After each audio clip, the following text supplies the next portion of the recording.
Tom, si jamais je te mets la main dessus, j'aurais pourtant juré qu'il se cachait là. Je n'ai jamais vu un galopin pareil. Je te tiens, garnement, mais je ne me cachais pas, voyons, tante Polly. Ah oui? Alors qu'est-ce que tu faisais dans l'armoire? Surtout avec les mains et la bouche pleines de cette confiture que je t'ai interdit de toucher. Ça, de la confiture? Ah non, ce n'est vraiment pas mon genre. Et qu'est-ce que c'est alors? Eh bien... Attention, derrière toi! Ah! Diable de marmot! Et à chaque fois je me fais avoir. Je devrais pourtant m'attendre à tout venant de lui. Il sait même me faire rire quand je suis en colère contre lui. Me laissant d'airs armés. J'ai tort d'être aussi indulgente. Ça ne lui rend pas service pour l'avenir. Mais c'est tout de même le fils de ma chère sœur défunte, et je n'ai pas le cœur à le corriger. Quand je lui pardonne, ma conscience me fait des reproches, et quand je le punis, c'est mon cœur qui peste.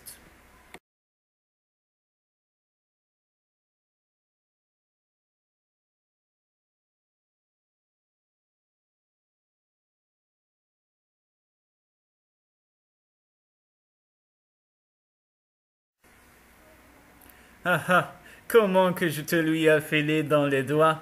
Elle devait rudement être en rogne contre moi, tante Polly. Heureusement qu'elle m'aime trop pour être rancunière. Je suis même sûr qu'elle a cru que j'étais allé à l'école.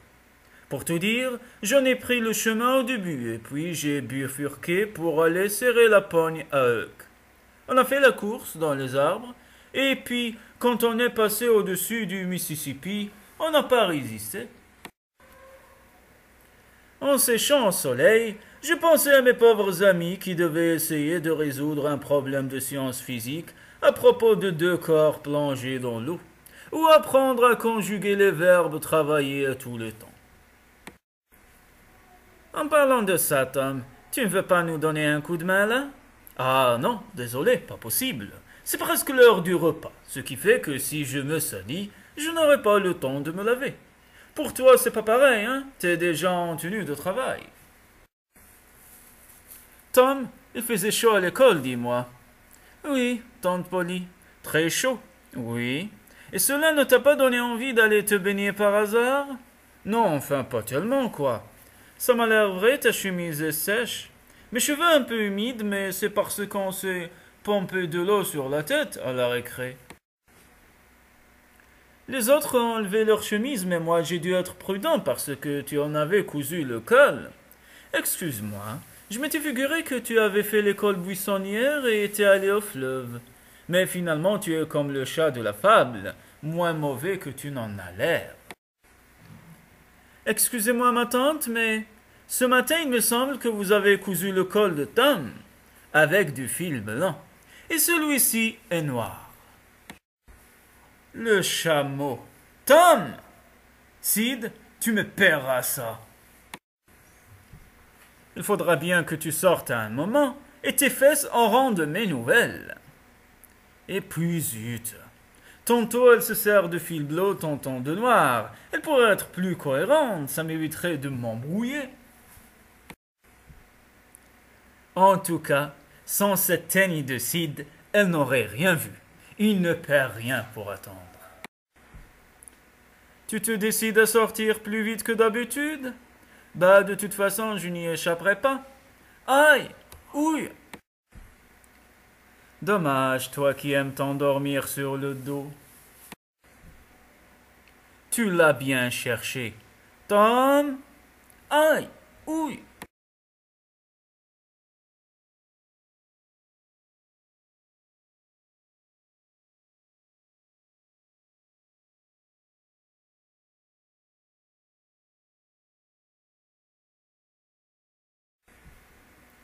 Je ne serai pas en peine de te filer un raclet. Je te la rendrai aussi vite. J'aime pas les dandys. Je déteste les pique-nous. Un mot de plus et je... Voilà un mot, et même en voilà deux, et puis trois, tiens. Ne fais pas le malin. Je te rosserais d'une seule main si je voulais. C'est pas le tout de le dire. J'en ai connu des bavards comme toi. Et moi, jamais d'un chapeauté aussi ridicule.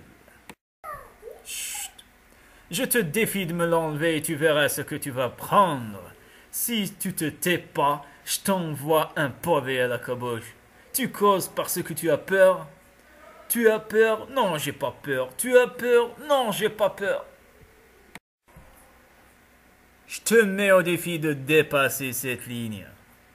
Tu as dit que tu me rosserais. Il faut le faire maintenant. Viens-y. Pour 2 sous, je le fais.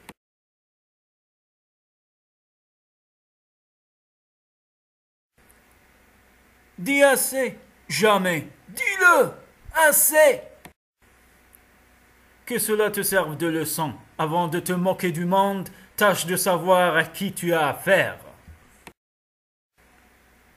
Lâche! Je me suis bien battu, mais j'ai peur que le plus douloureux reste à subir. Aïe! Ouille! 30 mètres. Je ne vois pas à quoi sert la vie si c'est pour y perdre son temps à travailler. Bon, et d'une, plus que... J'ai même pas appris à compter jusqu'à ce que me reste à faire. Je serais encore mieux à l'école, c'est dire. Tu vas à la pompe du village pour remplir le seau au gym?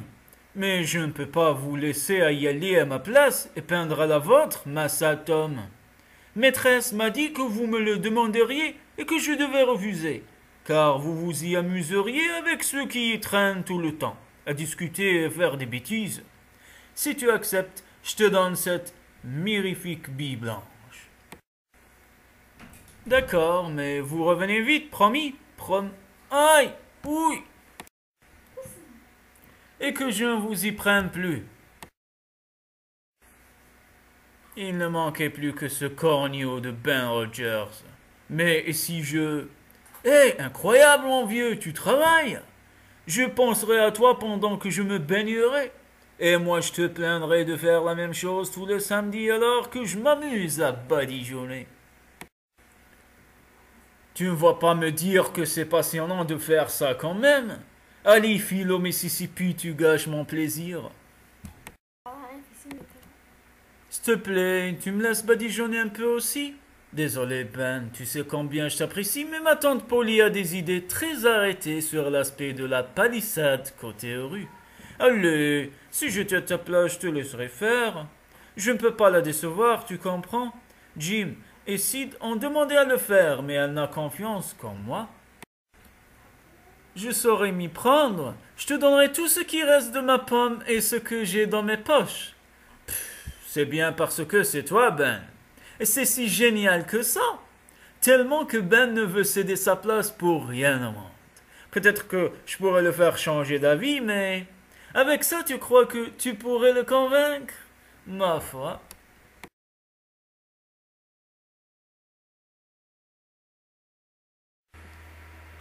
Maintenant, je peux aller jouer ma tante? Comment? Tu as déjà fini? Si fait. Ne me mens pas, tu sais que je n'aime pas ça. Vous pouvez venir voir si vous voulez. Quand tu veux. Tu peux travailler, Tom. Dommage que ça ne t'arrive pas souvent. Même si je l'espérais, j'étais loin de croire que je te donnerais ces friandises.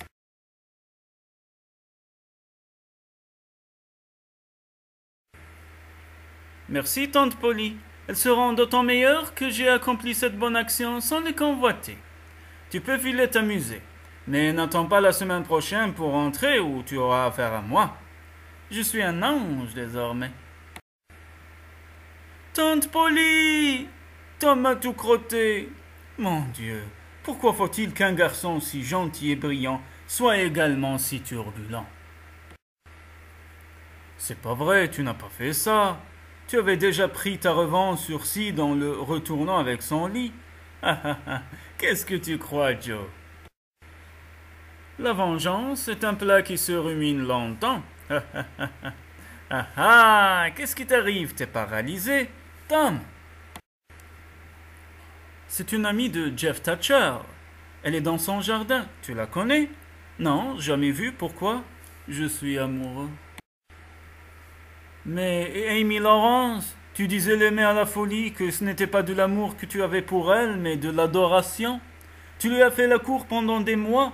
Il y a à peine 7 jours que tu lui as déclaré ta flamme. Tu disais être le plus fier et heureux du monde.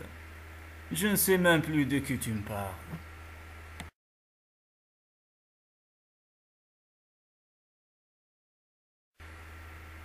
Aïe, ouille. Amen. Tu ne fais pas ta prière avant de dormir?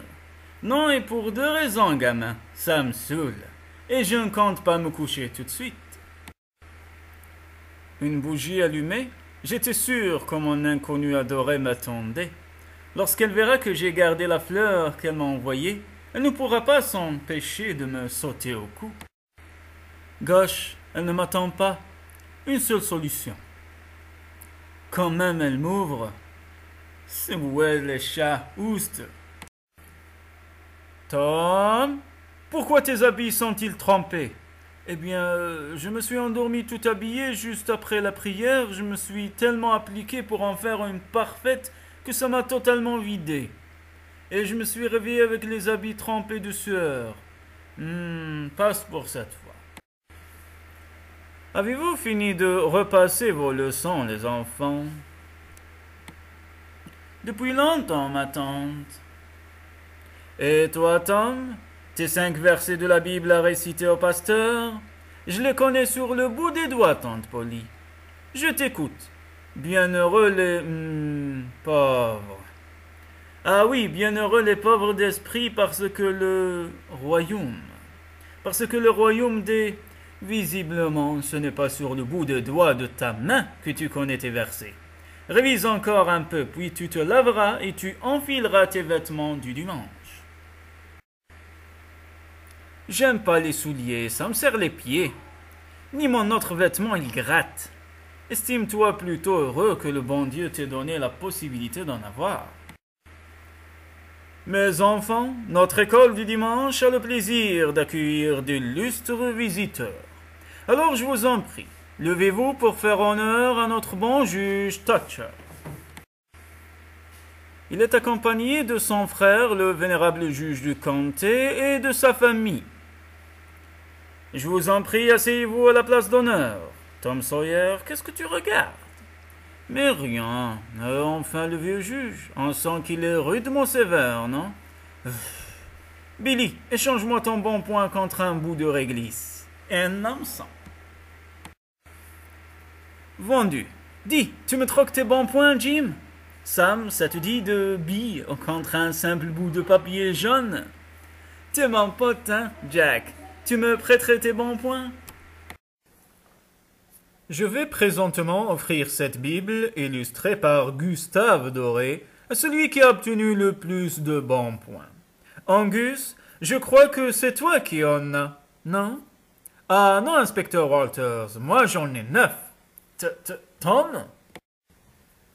Vous me semblez surpris, monsieur. Les voici, vous pouvez compter, hein? Ça alors, je ne comprends pas, comment? Allons bon, inspecteur, y a-t-il le compte? Oui, c'est bien ça le plus étonnant. Eh bien, soit. Rendons justice rapidement, s'il vous plaît. J'ai d'autres engagements. Quel est votre nom, mon cher? Thomas Sawyer, monsieur. Je vous félicite, Thomas Sawyer. L'instruction est la chose la plus importante du monde. Elle fera de vous un grand homme et un grand citoyen.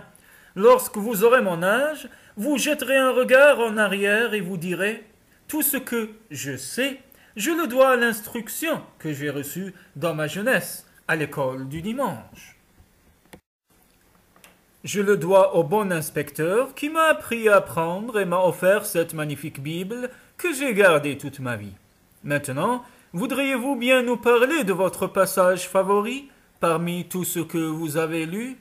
Je ne saurais choisir, il y en a trop, monsieur. Je vous comprends, c'est tellement riche. Citez-moi donc les noms des 2 premiers apôtres de Jésus. Par exemple, mon oreille se réjouit à leur seule évocation. Ah, qu'il est timide. Vous l'impressionnez, mon cher, c'est charmant. Mais moi, je ne vous fais pas peur, n'est-ce pas? Les noms des deux apôtres les plus proches du Messie étaient David et Goliath.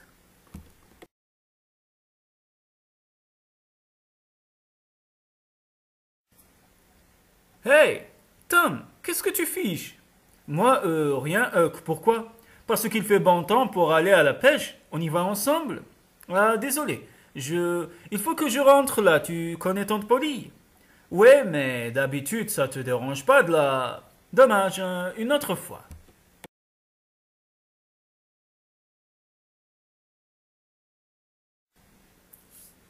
Ben voilà, c'est lundi, me voilà reparti pour une semaine d'école. Dommage que je sois pas malade. J'ai bien eu un peu mal au ventre, mais Tante Polly dira que c'est l'angoisse de retourner, de retrouver le maître. Qu'est-ce que j'ai d'autre comme bobo? Une dent qui brinque-balle et une coupure à l'orteil. Sud! Sud! Au secours! Tom, qu'est-ce qui t'arrive? Mon pied, je vais mourir. Je vais chercher Tante Polly, elle va te sauver. Je te pardonne tout ce que tu m'as fait endurer, mon frère adoré. Je vais rouvrir un peu la plaie, ça fera plus vrai. Tom, Tom, mon petit Tom, mon chéri, ça ne va pas? C'est mon pied, je crois qu'il s'envenime. Ah ah ah, mais bien sûr. Un sursaut, j'avais oublié quel jour nous étions. C'est comme tous les débuts de semaine. J'avais tellement peur pour mon pied que j'en avais oublié ma dent. Ta dent maintenant? Et qu'est-ce qu'elle a ta dent? Elle bouge, ça me fait mal. Je vais te guérir, moi. Mary, va me chercher un tisson enflammé et du fil de soie. Ne faites pas ça, elle ne m'empêchera pas d'aller en classe, je vous jure. Mary, donne-moi tout ça et aide Sid à tenir son frère. Ah! Tiens, regarde ce que c'est faire. Splurt. T'as vu, Huck, grâce à ma dent au moins, je peux cracher travers. Génial, non? Pas mal, ouais. Mais moi, j'ai un truc encore mieux à te montrer. Même pas possible. Et ça, t'en dis quoi? Épatant, un vrai chat crevé, avec des asticots et tout. Comment tu l'as eu? Par un échange. Contre quoi? Un bon point bleu et une vessie que j'ai eue à l'abattoir. Où t'as eu le bon point bleu? Je l'ai échangé avec Ben Rogers contre une canne il y a 15 jours. Dis donc, à quoi ça sert les chats crevés? À guérir les verrues, bien sûr. Penses-tu, je connais mieux que ça? Je parie que non. Qu'est-ce que c'est? De l'eau de pluie. Moi, non, mais Bob Tanner, oui. De l'eau de pluie, ça doit pas valoir grand-chose, t'as essayé? Qui te l'a dit? Eh bien, il a dit à Jeff Thatcher, Jeff l'a dit à Johnny Baker, Johnny l'a dit à Jim Hollis, Jim l'a dit à Ben Rogers, Ben l'a dit à un nègre, et le nègre me l'a dit. Et alors, qu'est-ce que ça prouve si ça se trouve, ils mentent tous, sauf peut-être le nègre, que je ne connais pas. Maintenant, dis-moi comment il a fait, Tom Bob Tanner. Eh bien, il a trempé la main dans le creux d'un vieux tronc pourri, où il y avait de l'eau de pluie. En plein jour, naturellement. Et en faisant face au tronc? Oui, du moins je le crois. Et les paroles, est-ce qu'il disait quelque chose? Peut-être, ça je ne sais pas. Ah, comment peut-on s'imaginer guérir des verrues avec de l'eau de pluie en s'y prenant aussi bêtement? Mais ça ne peut pas réussir. Il faut aller tout seul en plein forêt, là où on a repéré un tronc, où il y a de l'eau de pluie. Et à minuit tapant, on tourne le dos au tronc, on met la main dans l'eau de pluie et on dit eau de pluie, avale mes verrues. Après ça, on fait 11 pas les yeux fermés, on tourne 3 fois sur soi-même. Et on revient chez soi sans adresser la parole à personne. Parce que si on parle, c'est loupé. Ta recette paraît bonne, mais ce n'est pas comme ça que Bob Tanner a fait. Évidemment qu'il ne l'a pas fait. Il n'y a personne en ville qui soit plus couvert de verrues que lui. S'il avait su, Comment s'y prendre? Il n'en aurait plus. Moi, c'est comme ça que je me suis débarrassé d'une millier de verrues sur mes mains.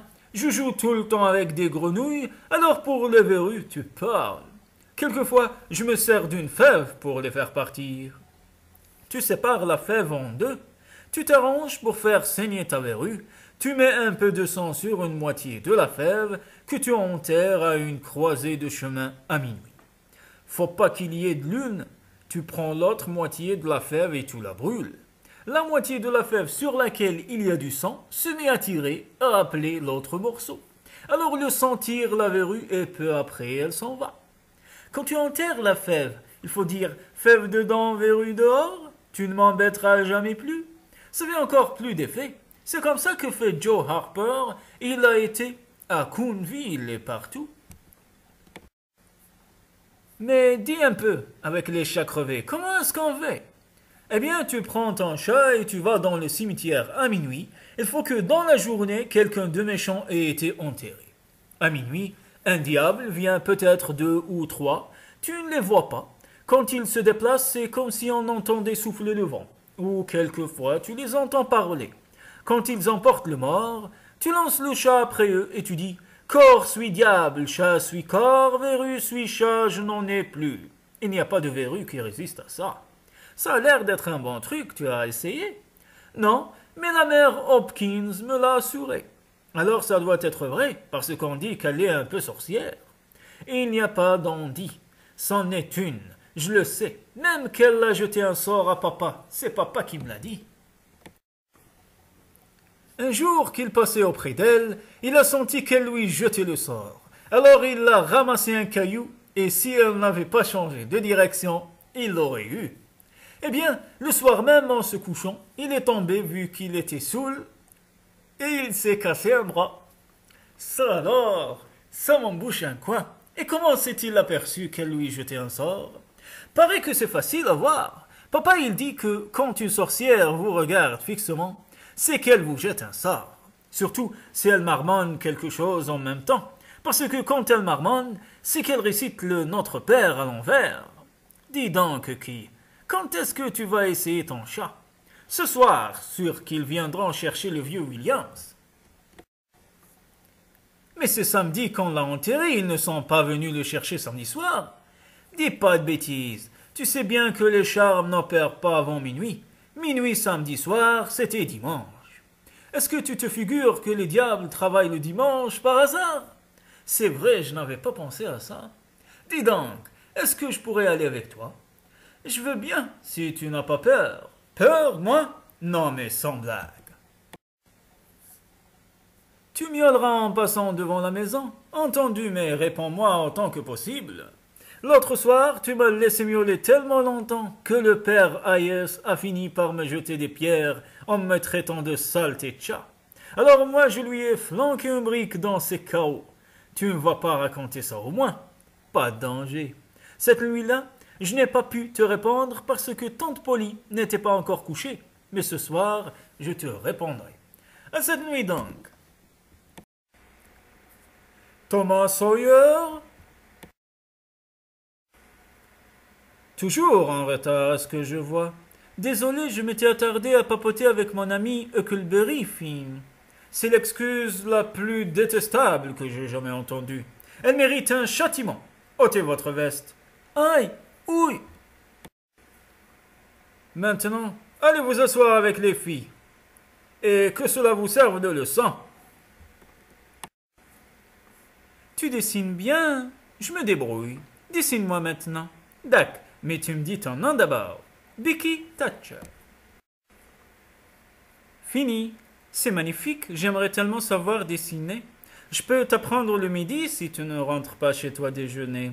Je resterai si tu veux, Thomas Sawyer. On m'appelle comme ça quand quelque chose ne va pas. Mais toi, appelle-moi juste Tom. D'accord? Promis, Tom. Alors, qu'est-ce que tu as dessiné cette fois, Tom? Oh, le vilain. Je n'ai pas l'impression que c'est ce que j'ai dicté, n'est-ce pas?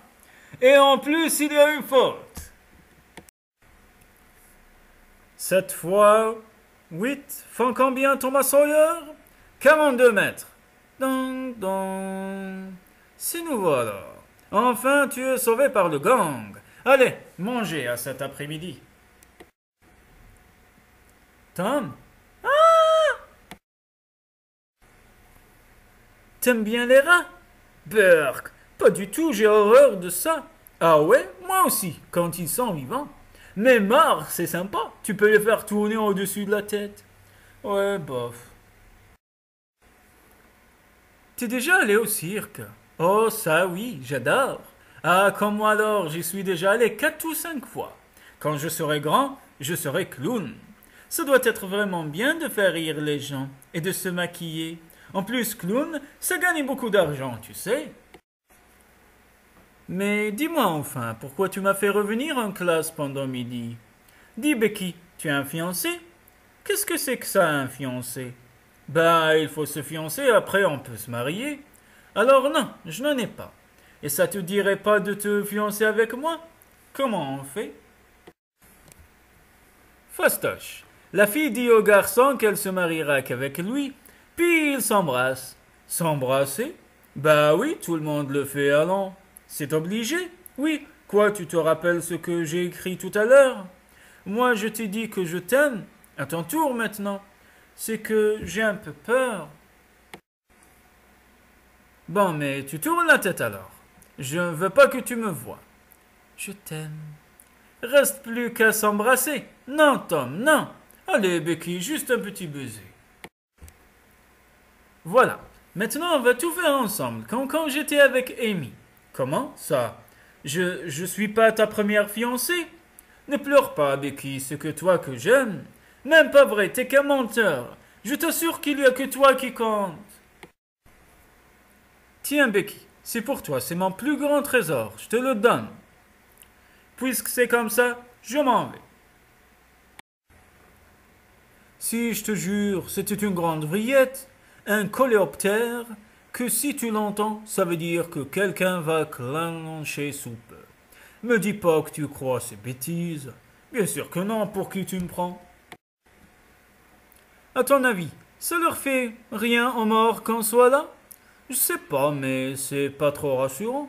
Bon, maintenant, il faut trouver la tombe du vieux Williams. Tom, fais attention à ce que tu dis. Ben quoi, tout le monde l'appelle comme ça. Il faut faire gaffe, les morts, ça entend tout. En ce là, ce sera parfait. On est fichu. Qu'est-ce que tu racontes? Là-bas, des feux follets diaboliques. Tu parles, je reconnais Meuf Potter. Et c'est pas une lumière. Il doit être saoul comme les queues de pelle qu'il porte. Mauvaise nouvelle. Il y a aussi Joe l'Indien. Il est toujours dans des mauvais coups. Planquons-nous là. S'il vous plaît, messieurs, ne perdons pas de temps. Voilà, Doc, c'est fait. Bien parlé. Vous avez plus qu'à allonger 5 autres dollars pour qu'on vous l'emmène. Qu'est-ce que ça veut dire? Je vous ai déjà payé d'avance. Notre dette à tous les deux, elle est bien plus grosse que ça, Doc. Comment cela? Un jour que j'étais jeune, je suis venu mendier un peu de pain dans votre belle maison. Vous m'avez renvoyé et votre père m'a fait jeter en prison pour vagabondage. Alors je dis qu'il est temps de régler nos comptes. Brigand! Touche pas à mon pote. Si vous croyez que je vais me laisser faire. À l'université, j'étais champion de pugilat. Ouf! Et j'ai encore de beaux restes. Allez, viens, faut pas traîner ici. On dirait qu'on a soldé nos comptes, hein, Doc? Ben, qu'est-ce qui se passe là? Y a que tu t'es mis dans une sale histoire. Qu'est-ce qui t'a pris? Moi? Mais j'ai rien fait. Ça sert à rien de nier. Tu as encore le couteau dans la pogne. C'est affreux. Je croyais bien que j'étais pas saoul pourtant. Comment j'ai fait ça? Vous vous battiez après qu'il t'a mis un coup sous le menton, tu lui as suriné le cœur. Savais pas ce que je faisais, j'ai jamais tué un homme, moi. Je suis pas un assassin. Tu sais, il y a toujours une première fois. C'est pas ma faute, c'est celle du whisky. T'as toujours été un bon copain, je ne raconterai rien. On fera comme si on ne se connaissait pas. Merci, Joe, tu es vraiment un chic type. Je sais. Maintenant dégarpille. On va y aller se planquer dans la vieille tarnière si on y arrive. Courage, Huck, on y est presque. Comment tu crois que ça va finir tout ça? Si le docteur meurt, à coup sûr, il y aura un pendu à Cardiff. T'as raison, si Joe est pas pendu et qu'il apprend qu'on a parlé, il nous tuera. En tout cas, c'est pas mon style de délationner au shérif. Quand même, 2 morts, c'est pas facile à garder pour nous. Faut pas oublier Meuf Potter. Lui, il est juste assommé. Il avait déjà du vent dans les voiles. Avec mon père, je m'y connais. T'es sûr que t'arriveras à garder le secret? On n'a qu'à se jurer de ne rien dire jusqu'à la mort. Non, ça c'est bien pour les petits trucs ou pour les filles. Il faut faire un pacte de sang. Un pacte? T'as raison, c'est ce qu'il faut. Plus qu'à signer avec notre sang. Si j'avais su que l'aiguille fil de colle deviendrait un jour si importante, ça fait rien qu'un tout petit peu mal. 2 bâtons droits qui touchent la terre et le ciel et une petite barre qui le relie au milieu. Ça, c'est pas un serment à la manque. Grand. Ah, c'est quoi ce hurlement? On dirait que ça vient de l'autre côté du mur. C'est peut-être un chien errant. Drôle de chien, on dirait plutôt un chouinement de cochon. Fais-moi la courte, je vais garder par la fenêtre. Dac. Ah.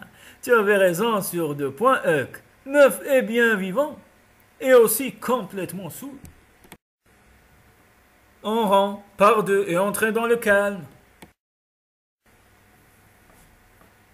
La place est libre à côté de Tom, Amy? Mais bien sûr, Becky.